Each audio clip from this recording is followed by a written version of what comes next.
In the beginning, during the time of Skippi's first laptop, there was Clone Wars Adventures and Plasma Burst 2. But unaware was Skippi of a game that brought happiness to the Star Wars fans.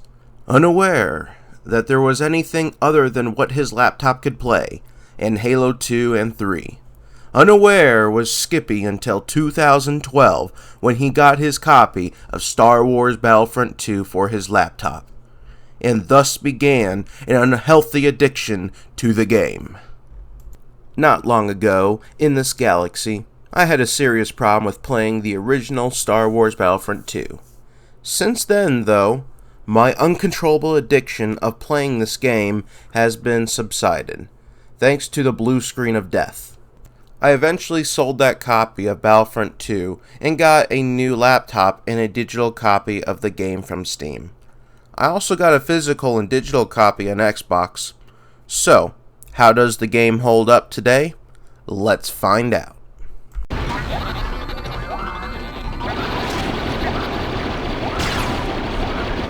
The campaign follows the 501st Legion, and it starts off with the Clone Wars on Geonosis. This level was just a training area to teach new and old players to the Battlefront series how to play. Too bad you can't crawl around like you could in the original game. After beating this, we move on to the actual campaign, which takes place during Episode 3. No, not Episode 3 the video game, but Episode 3 the movie. The greatest movie of all time. The campaign, I don't think it was ever considered canon, because as I said a minute ago, this story follows the 501st Legion, and the stories told with the 501st Legion are in locations that they were not during the events of Episode 3. So I think it's easy to assume that the battles in this game were canon at one point, but how is not? Or the whole thing was never canon.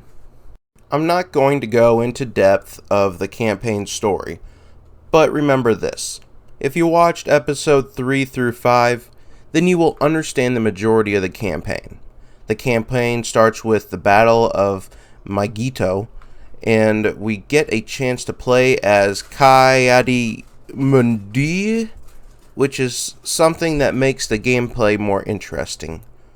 One thing that the original Battlefront lacked was heroes to switch up gameplay more. This mission gives a taste of how the rest of the campaign will look. The campaign is basically instant action, but instead of having one objective to complete, you are given different objectives in a particular order to complete to beat the mission. So, as the campaign progresses, we see the same thing on a variety of maps.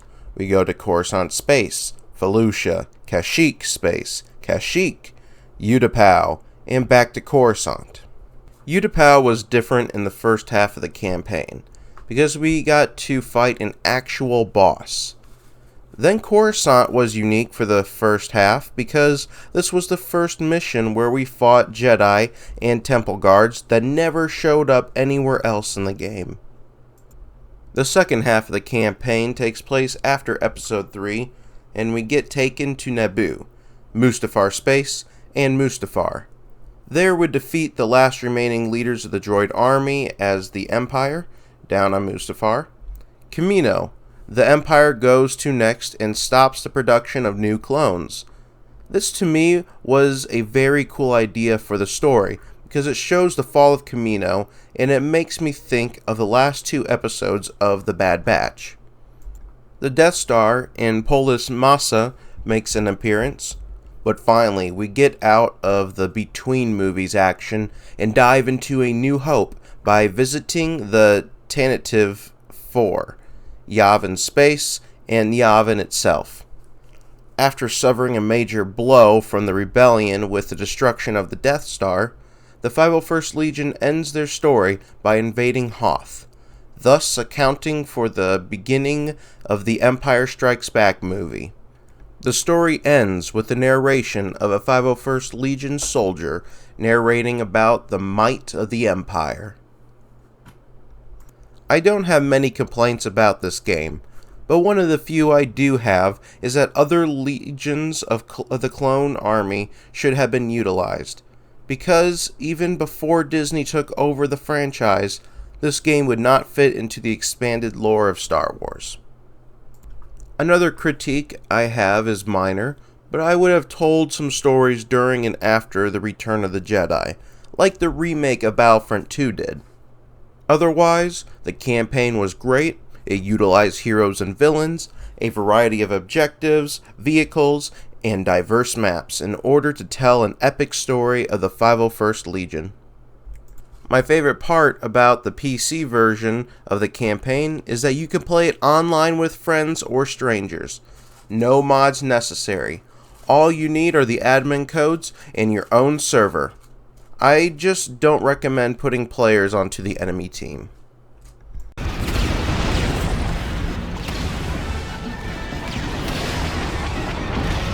If you want to just jump into a match quickly with AI and real players, then this is just for you. Pick your favorite maps, game types, and eras and put them into a playlist to play on. Mess around with the settings if you choose, and then jump into the action.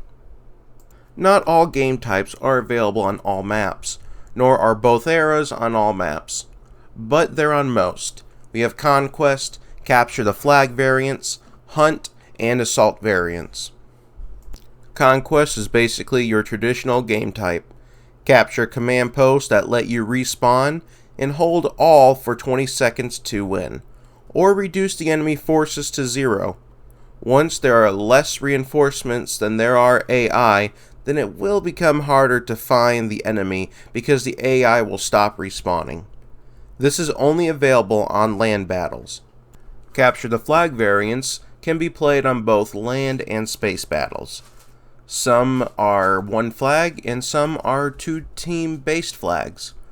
Have the most captures by the time the timer runs out, or reach the maximum points allowed. In space, things can get crazy with people who actually play the objective. Hunt is when things can get crazy. Not all maps support Hunt, but places like Hoth, Endor, Geonosis, and Mos Eisley. Hoth takes place on a portion of its map and pins Wampas against the rebels. Endors will have Ewoks against scout troopers. Geonosis will have sniper clones against Geonosins. And Mos Eisley will have Jawas fighting Tusken Raiders. Personally, I get the biggest kick out of Hoth because the Wampas really makes playing as or against them really fun. Assault variants are just earn X amount of points to win. If it's a land battle, then you just need to kill, kill, kill. Space battles will have you earning points by taking down different systems of star cruisers, their fighters, and their support ships.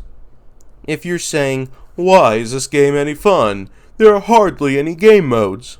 Here is my answer to you.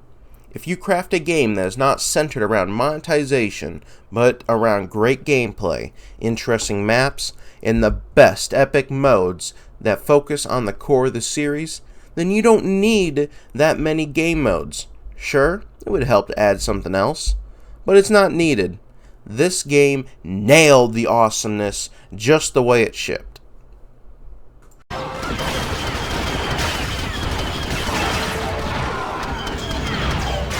Want a break from a story?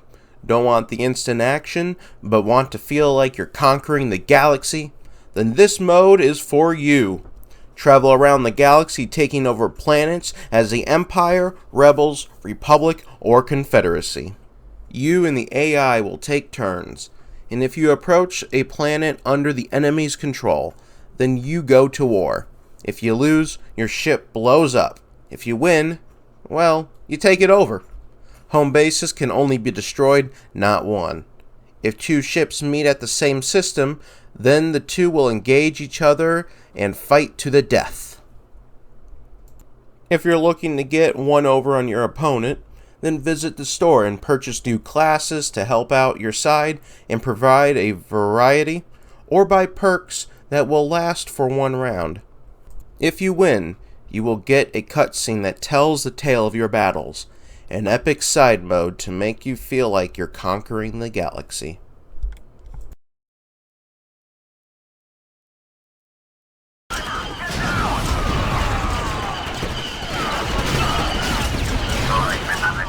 Each faction has the same type of 4 classes.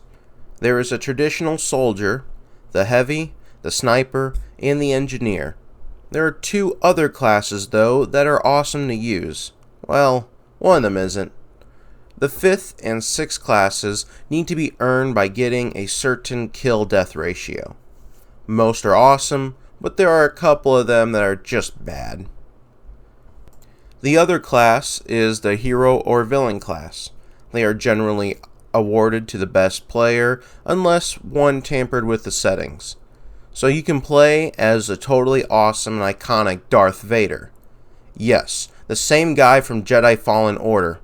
Only this Darth Vader is much slower for the dramatic effect.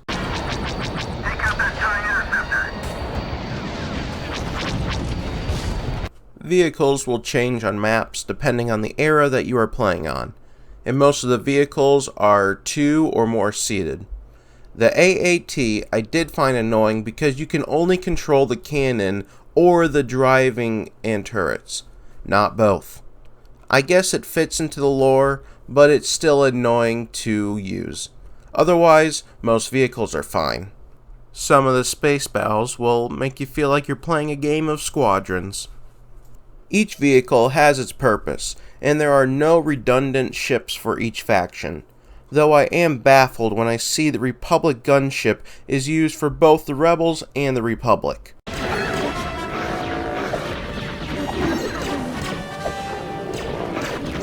There isn't much wrong with the graphics settings on PC, but there is one annoying glitch that can be avoided through resolution. I was experiencing this weird bright light shining up through the bottom of the map. According to someone from the CWA emulator Discord, that bug has to do with resolution and not water physics. Anything above 1080p will show off the glowing thing below the map. Another glitch I ran into was a black screen soon after starting up a game. The only way to get my black screen to go away was to pause the game. The solution again I got from CWA emulator Discord, and I had to turn off a Discord overlay setting which fixed everything. The only issue I still have that I can hear can be fixed with an admin command is how the main menu runs at a significantly lower resolution than the rest of the game. I don't mind this too much since it's just the menus that are affected. One thing to find out that I was disappointed in was that the game caps out at 80 frames per second. I looked it up, and it's capped at 80 frames, sort of like Fallout 4 with its 72 limit. Not sure why. I have no complaints about it because the game works just fine. It just would be nice to have it uncapped. One thing that you can do to adjust performance is change the number of AI on the map. While consoles are limited to 16 AI per team, the PC can reach up to 32. If you're running this on a PC from like the last 10 years or more, then you should have no problem playing at 32.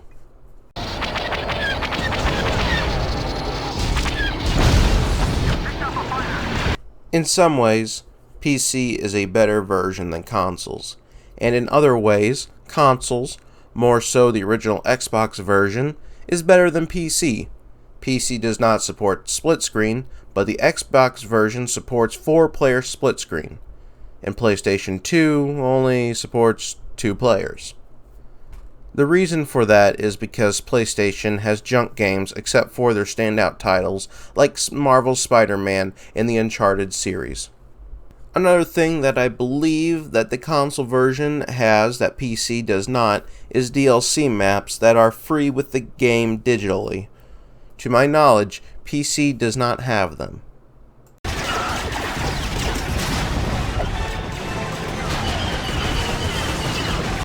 This game from 2005 is much more fun than games that have come out in the last 10 years. EA Battlefront and Battlefront 2 does not match what this game was. The campaign was just as shallow as Medal of Valor, but mixed up objectives that made it so much fun. Instant action would get you into a game quick on your favorite maps, game types, and eras, all sorted into a playlist. Galactic Conquest would spin the story and instant action on their heads and make the player feel like they're taking over the galaxy. More classes are useful and interesting across all 4 factions. Vehicles have their purpose, and most of them are a lot of fun to use. The PC struggles with some settings in and out of the game, but possesses the ability for more AI than the console counterparts. Xbox consoles, though, have the advantage with the DLC maps for free digitally, and it has 4-player split screen. So, for Star Wars Battlefront 2 from 2005, I give it a 9.5 out of 10.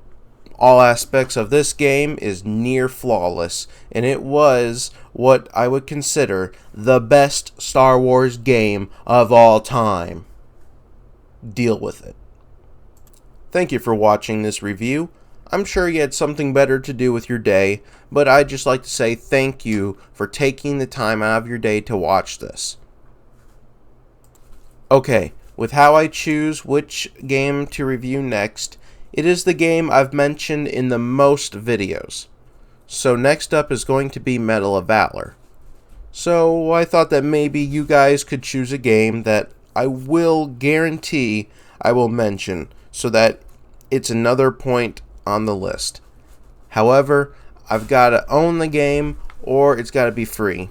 Whichever has the most mentions in the comments section will get the point. However, the point will be applied a month or 2 down the line. Thanks for watching. Comment the game that you like a review for. Have a blessed day, and good morning.